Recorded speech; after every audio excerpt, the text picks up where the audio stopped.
palestinienne, deux solutions n'est plus à l'ordre du jour. Les Israéliens n'en veulent pas, ne nous mentons pas. Israël rend de plus impossible la solution de deux États. Nous défendons avec raison deux États. Mais il faut mesurer la frustration palestinienne. Et ce que je ne comprends pas, nous soutenons, comme les socialistes, l'initiative du président Abbas à l'ONU. Et je trouve la phrase qu'il a trouvée en disant « Au Moyen-Orient, il n'y a pas un État de trop, mais il manque un État. » Donc il dit « L'État d'Israël est légitime, mais il manque l'État palestinien. » C'est la phrase que nous pouvons tous signer.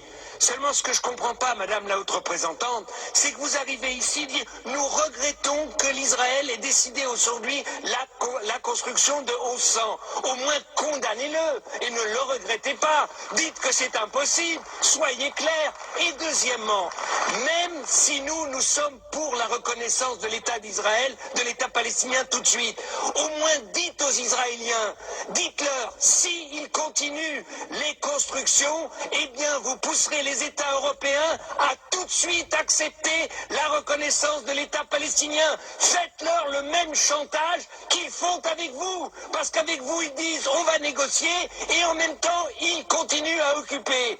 Faites de la politique, Madame Ashton. La politique, c'est pas de la prière. Aujourd'hui, il y a en Israël des centaines de milliers de personnes qui s'opposent à la politique de Netanyahou.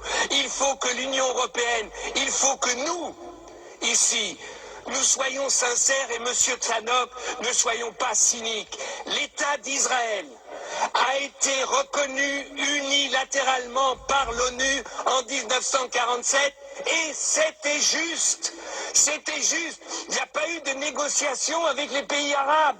Et c'était juste. Et quand M. Tannock, vous nous dites qu'Israël soutient les Palestiniens avec de l'eau, Israël vole l'eau des Palestiniens et leur revend.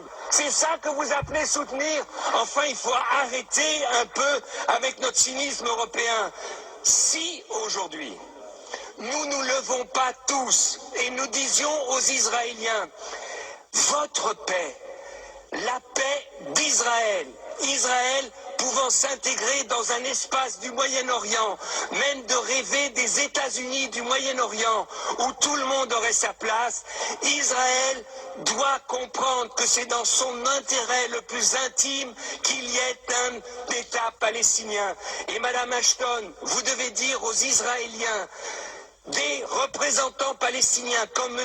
Abbas ou comme le Premier ministre Fayyad, ils n'en auront pas d'autres et qu'aujourd'hui, si le Hamas aujourd'hui est contre l'initiative de M. Abbas, parce qu'il sait que cette initiative, c'est la seule possible pour qu'il y ait deux États au Moyen-Orient.